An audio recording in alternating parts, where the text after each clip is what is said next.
Hi, this video is to share with you some new features of Google Translate that you can hopefully start using to make sure everything you're sending home for your students is accessible to all of our families. Now, Google Translate has become a lot more reliable over the years, but it used to just be something where you input the text and then it would give you the word or the phrase that you needed. For example, if I want to translate good morning, I can type it in here, good morning, and it puts it over here. Buen dia. It gives me some options, buenos dias, things like that. However, now if you look at the top, you can see it also has options for images, documents, and websites. So I want to show you quickly how we can use that as teachers to make things accessible for our Spanish-speaking families. So I'm going to come over here to images. I'm going to click on it and browse my files. And I'm going to open up an image that I downloaded earlier that is a schedule made on Canva, downloaded it as a picture file. And this is a schedule that was sent out for a professional development event that we're going to be having soon. So I downloaded it. You'll see it's in the process of translating. Sometimes it's quicker than others.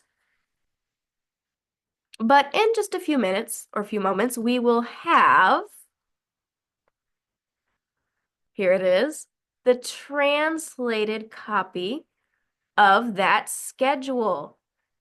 So you'll see it took all of the text that was originally in English and put it into Spanish. Now the font is different. Some of the sizes may be different because it's pulling it from an image, but this is a really great way that I took that image that was in English and I changed it to Spanish. And so now a Spanish speaker has access to this in a language that they can read and understand.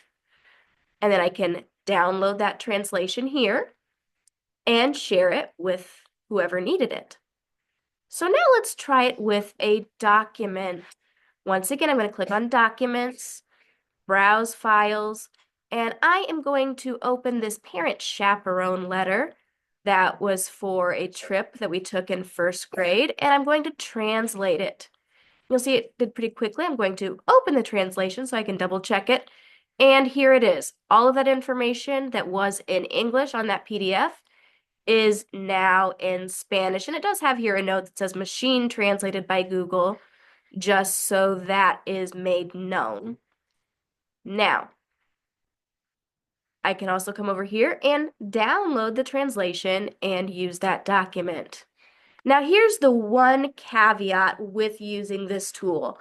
Always make sure that you run the final product by someone in the building who speaks Spanish, whether that's me or someone from our DLI team, but we need to make sure that everything is translated appropriately. Sometimes a document might translate a figure of speech literally, and then it's not going to make sense. Or perhaps the word choice that it used is a correct word choice in some countries, but wouldn't make sense or might even be offensive to our demographic of Spanish speakers. So we want to make sure that we avoid those things. But using this as a starting point is a really great way to make sure that you're making things fully accessible for our English language learning families. So let me know if you have any questions, and I hope you start using this tool.